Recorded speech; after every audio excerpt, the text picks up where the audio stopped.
Assalamualaikum warahmatullahi wabarakatuh. Apa kabar sobat sobter semuanya? Semoga kita semua dalam keadaan sehat jasmani dan rohani, tidak kurangan satu apapun. Oke, sebelum dimulai ceritanya seperti biasa, bantu dulu tekan tombol like dan berkomentar juga ya Tuan dan Anak. Oke, kita lanjutkan saja ceritanya.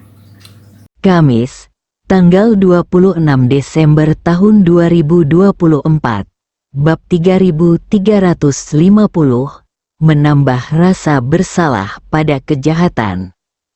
Bab 9061 sampai dengan bab 9065. Kata-kata Ye Chen membuat Mitsui Yoshitaka tiba-tiba sadar. Alasannya sebenarnya sangat sederhana, tapi dia sendiri tidak memahaminya. Apakah para gangster ini dihormati setelah masuk penjara tidak bergantung pada status mereka sebelum masuk, tetapi seberapa besar pengaruh yang tersisa setelah mereka masuk. Setelah kedua orang ini masuk, selama mereka memberikan tekanan yang cukup pada penerus baru, mereka bahkan bisa mengirim orang ke penjara untuk membunuh mantan bosnya. Bukankah mudah membuat hidup Nishida Yuhiro dan Takaoka Makoto sengsara?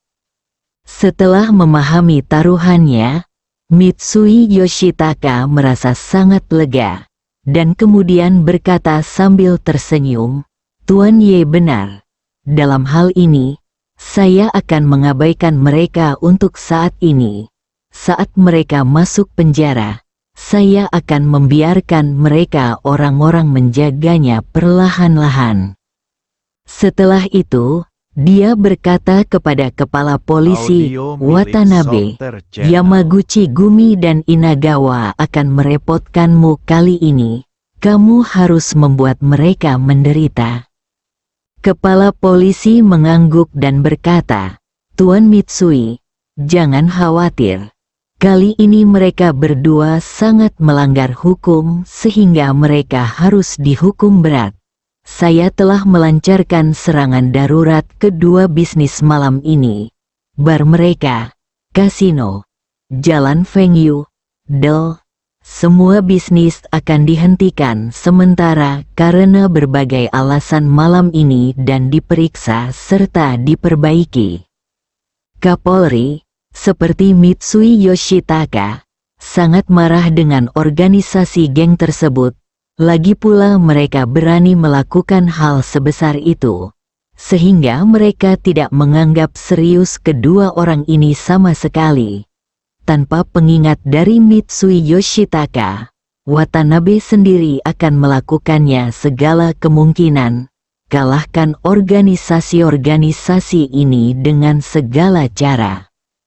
Mitsui Yoshitaka juga berkata dengan wajah dingin saat ini, "Saya akan mengadakan pertemuan keluarga Mitsui malam ini, dan kemudian merumuskan rencana. Mulai besok, kami akan menekan Yamaguchi Gumi, masyarakat Inagawa, dan masyarakat Sumiyoshi ke segala arah." Saat ini, terdengar suara dari interkom kepala polisi, "Direktur Watanabe, kami telah mengerahkan truk untuk mengangkut jenazah. Tuan Mitsui tidak sabar untuk masuk untuk mengidentifikasi kerabatnya. Apakah menurut Anda kami harus mengizinkannya masuk?" Kepala polisi memahami bahwa Tuan Mitsui yang dibicarakannya adalah Mitsui Yoshiyasu yang sedang menunggu di luar. Maka dia memandang ke arah Mitsui Yoshitaka dan bertanya kepadanya, "Tuan Mitsui, bagaimana menurut Anda?" Mitsui Yoshitaka tidak menjawab, tapi menoleh ke arah Ye Chen, "Tuan Ye, bagaimana menurut Anda?" Sebagian besar pengawal Mitsui Yoshitaka telah terbunuh. Sekarang, jika dia ingin mengincar adiknya, dia harus bergantung pada Ye Chen untuk membantu mendukungnya. Ye Chen juga tahu apa yang dia maksud, jadi dia berkata, saya akan meminta Ninja Iga untuk membawa samurai itu ke ruangan lain dan memenjarakan mereka. Nanti, saya akan meminta Hattori Hanzo untuk membawa beberapa orang kepercayaan untuk mengikuti Anda dan mendengarkan perintah Anda." Mitsui Yoshitaka berkata dengan penuh rasa terima kasih. "Terima kasih banyak, Tuan Ye." Ye Chen segera menelepon Hattori Hanzo dan meminta anak buahnya untuk menenangkan samurai terlebih dahulu untuk mencegah Mitsui Yoshiyasu menemukan petunjuk apapun dalam perjalanan masuk. Saat para ninja Iga sedang mengawal para samurai ke kamar di kedua sisi untuk dipenjara, pesawat yang lepas landas dari Washington baru saja meninggalkan wilayah udara AS dan memasuki laut. Di pesawat, seorang pria berambut pirang menjawab telepon satelit, lalu buru-buru berlari ke kamar tidur independen di belakang pesawat dan mengetuk pintu. "Ketua, sesuatu yang buruk telah terjadi." Setelah ketua melakukan pembayaran rahasia sebesar $1 miliar, dia kembali ke kamar tidur untuk beristirahat di tempat tidur sambil menunggu berita kematian Tawana. Tiba-tiba, dia mendengar bawahannya berteriak bahwa sesuatu yang buruk sedang terjadi di luar pintu. Dia begitu bersemangat sehingga dia segera bangun, membuka pintu dengan panik, dan bertanya kepadanya, "Apa yang terjadi? Apakah gelombang pembunuhan pertama gagal?" "Tidak." Pria pirang itu menggelengkan kepalanya ketakutan, dan berkata tanpa air mata, "Saya baru saja menerima telepon dari ayahmu. Dia mengatakan bahwa Steve Rothschild dari keluarga Rothschild baru saja sebuah pesan dirilis di semua kalangan chaebol terkait ke Tawana." "Apa?" Jantung sang ketua berdetak kencang dan dia dengan cepat bertanya, "Berita spesifik apa yang diumumkan?" Pria berambut pirang itu berkata, "Steve Rothschild menyatakan bahwa siapapun yang memerintahkan rencana rahasia bernilai miliaran dolar tentang Tawana harus segera menariknya dan meneleponnya secara pribadi untuk menjelaskan situasinya. Jika tidak, begitu dia mengetahuinya, dia akan menggunakan segala cara untuk menyerang lawan sampai mati." Ketua merasa kakinya lemah dan dia hampir jatuh ke tanah. Untungnya, pria berambut pirang itu membantunya menstabilkan tubuhnya tepat waktu. Dia bertanya dengan ngeri, "Bagaimana mungkin seorang penyanyi di Tawana memiliki hubungan dengan pewaris keluarga Rothschild? Saya telah memutar otak selama bertahun-tahun tetapi saya tidak dapat menghubungi lingkaran dalam keluarga Rothschild. Tapi Tawana ini benar-benar bisa membiarkan Steve Rothschild, orang nomor 2, berbicara langsung untuknya di kalangan plutokrat." Pria pirang itu juga terlihat bingung. "Ini, entahlah. Tapi maksud ayahmu adalah jika trik rahasia ini dilakukan olehmu, kamu harus segera mencabutnya. Lalu segera laporkan ke Steve Rothschild. Berikan penjelasan. Jika tidak, begitu ketahuan, seluruh keluarga akan terlibat." "Oh sial," ketua berkata dengan panik. $1 miliar AS disembunyikan, dan biaya penanganannya hanya $100 juta AS.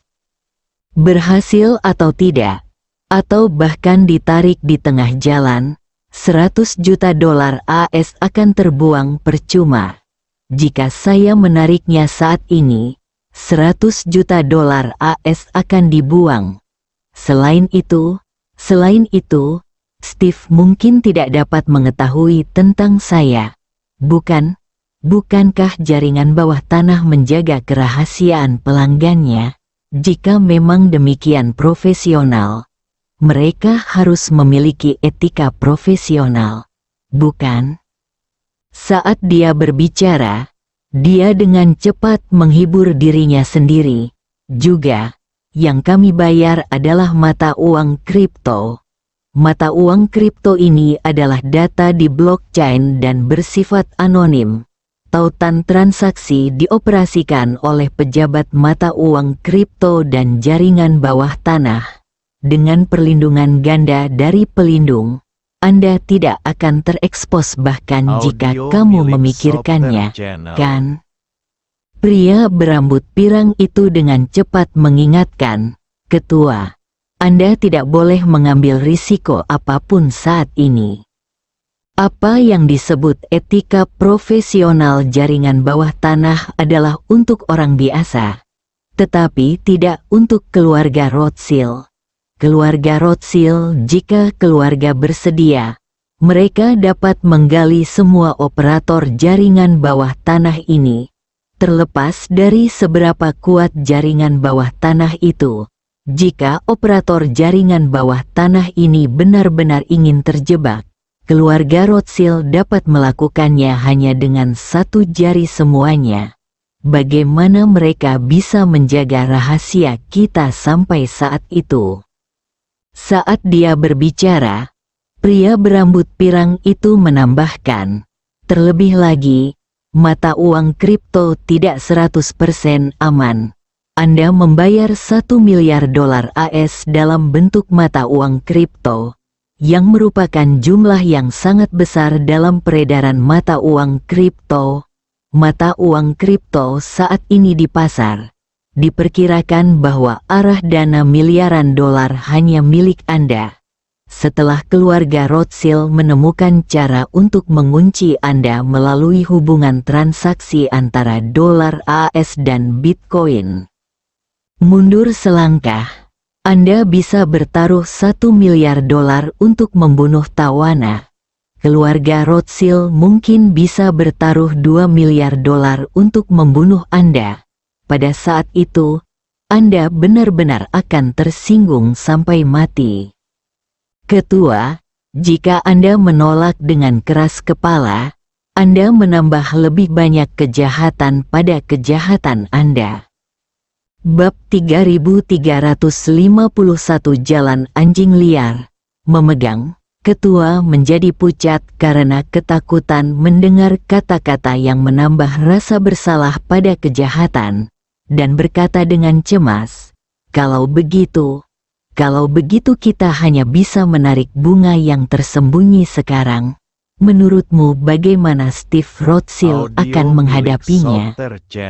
Pria berambut pirang itu berkata, Ketua, saya pikir karena Steve telah membuat pernyataan publik di lingkaran Chaebol, itu berarti semua Chaebol mengawasi tindak lanjut dari masalah ini. Anda harus menarik rahasianya tepat waktu dan meminta maaf kepadanya. Dia akan melakukannya. Dia seharusnya tidak terlalu mempermalukanmu. Jika kamu menurut dan melakukan apa yang dia katakan, dia akan terus mempermalukanmu. Jika demikian, maka gengsinya sendiri juga akan terpengaruh. Dan logika dasar dari hal ini adalah Anda yang melakukan trik rahasia terlebih dahulu, dan dia kemudian melindungi tawana. Jadi Anda tidak sengaja memprovokasi dia. Jika kamu memberinya wajah ini tepat waktu, maka dia tidak akan mempermalukanmu. Bagaimana menurutmu? Ketika ketua mendengar ini, ekspresinya sedikit melembut, dan dia mengangguk sedikit. Apa yang Anda katakan masuk akal. Saya tidak tahu bahwa tawana ada hubungannya dengan keluarga Rothschild sebelumnya. Jika saya tahu, saya tidak akan pernah kembali dalam hidup ini. Tidak mungkin bagi Amerika Serikat untuk menentang keluarga Rothschild. Setelah mengatakan itu, dia langsung berkata, cepat, tarik bunga yang tersembunyi itu dulu. Selain itu, saya akan menelepon Steve sekarang. Bagaimana saya bisa menemukan informasi kontaknya? Dengan status keluarga Rothschild, dan status Steve sebagai orang kedua di keluarga Rothschild, kebanyakan orang di chaebol Amerika tidak memenuhi syarat untuk menghubunginya secara langsung, dan wajar jika tidak mengetahui informasi kontaknya. Pria berambut pirang itu berkata dengan tergesa-gesa, ketika Steve Rothschild membuat pengumuman, dia meninggalkan nomor hotline khusus. Anda dapat menghubunginya kapan saja. Cepat, berikan nomormu. 1 menit kemudian, Steve sedang menikmati makan siang ketika telepon satelit terenkripsi di depannya tiba-tiba berdering. Dia meletakkan pisau dan garpunya, menekan tombol jawab, dan berkata dengan dingin, "Siapa itu?" Sebuah suara menyanjung dan bingung datang dari ujung lain telepon. "Tuan Rothschild, saya Matt Finkelstein dari keluarga Finkelstein." "Finkelstein?" Steve mengerutkan kening dan bertanya, "Apakah keluargamu dari Jerman?" "Ya," Matt Finkelstein berkata dengan hormat, "keluarga kami datang ke Amerika Serikat pada tahun 1938. "Ya," Steve menjawab dan berkata, "Apakah kamu menetapkan bunga rahasia tawana?" "Ya," Matt Finkelstein berkata dengan malu, "Saya tidak tahu bahwa Anda dan tawana saling kenal. Jadi saya menghasilkan uang rahasia miliaran dolar. Saya sangat menyinggung perasaan Anda. Mohon maafkan saya. Saya sudah membuat uang rahasianya. Saya telah ditarik. Jadi jangan khawatir. Saya tidak akan pernah memiliki niat jahat terhadap tawana lagi." Steve berkata dengan dingin, "Tunggu saja dan jangan menyerah. Akan kuberitahukan padamu nanti." Matt dengan cepat berkata, Oke, saya menunggumu di sini." Steve mematikan panggilan di telepon satelit, dan kemudian menelepon Ye Chen di teleponnya sendiri. Begitu panggilan telepon masuk, dia langsung berkata kepada Ye Chen, "Tuan Ye, orang yang menanam bunga yang tersembunyi telah ditemukan. Namanya Matt Finkelstein. Bunga yang tersembunyi juga telah ditarik. Saya mendengarnya di sana. Sepertinya ada suara mesin pesawat di ponselnya. Dia mungkin akan keluar. Lari. Apa yang ingin kamu lakukan dengan orang ini?" Ye Chen berkata, "Saya tidak punya keluhan dengan orang ini. Cukup dengan menarik Anhua untuk memastikan bahwa dia tidak akan melakukannya lagi. Tidak perlu membunuh mereka semua." "Oke," Steve berkata, "katakan padanya peruntungannya." Ye Chen menambahkan, "Ngomong-ngomong, orang ini sangat ingin membunuh tawana. Pasti ada banyak tekanan dari luar.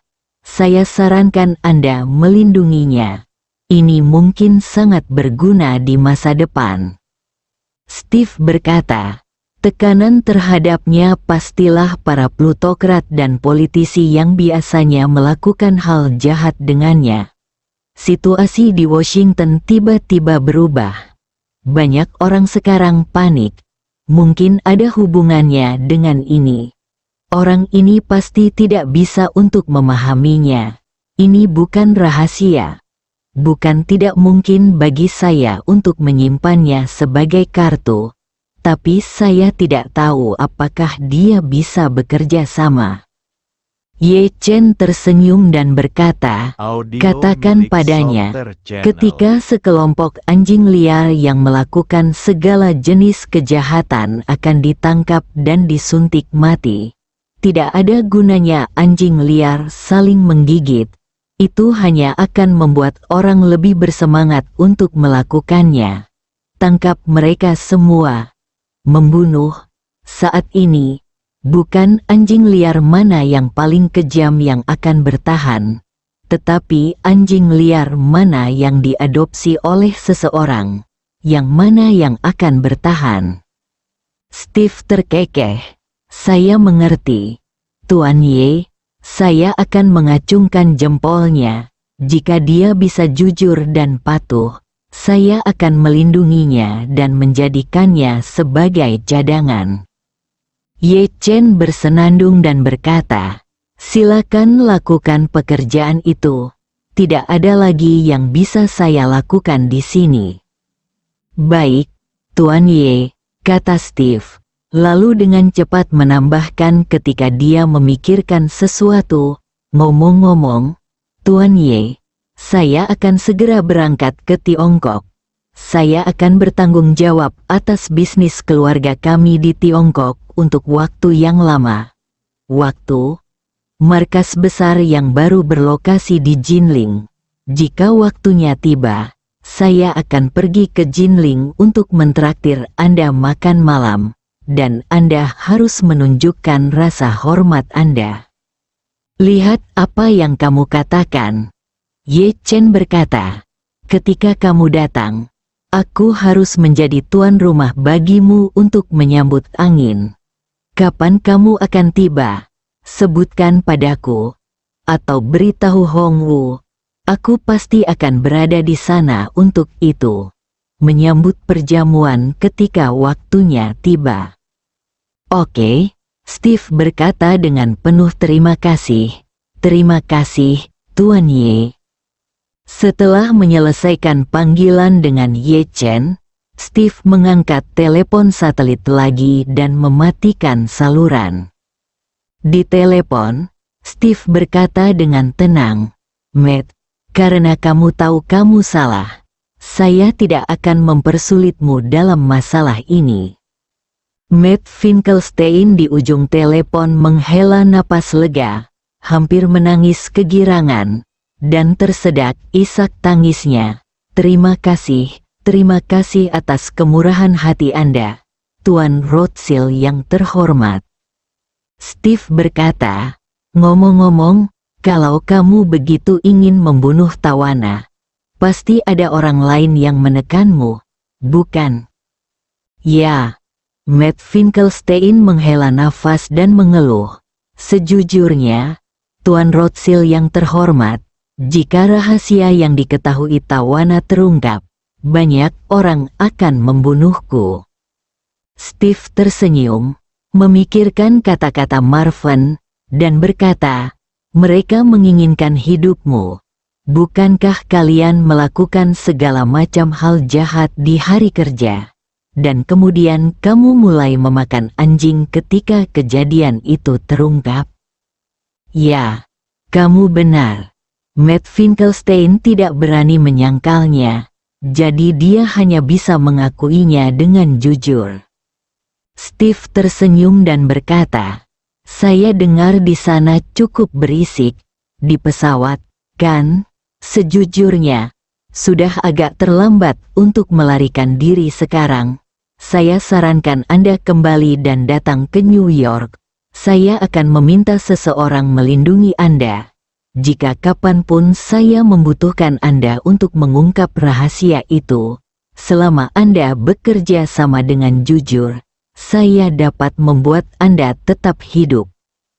Saat dia berbicara, Steve membujuknya dengan tulus, Matt, ingat, ketika sekelompok anjing liar yang melakukan segala jenis kejahatan akan ditangkap dan disuntik mati, tidak ada gunanya anjing liar itu saling menggigit.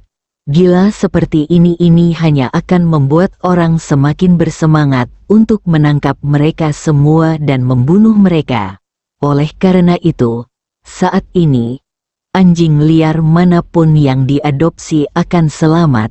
Bersambung.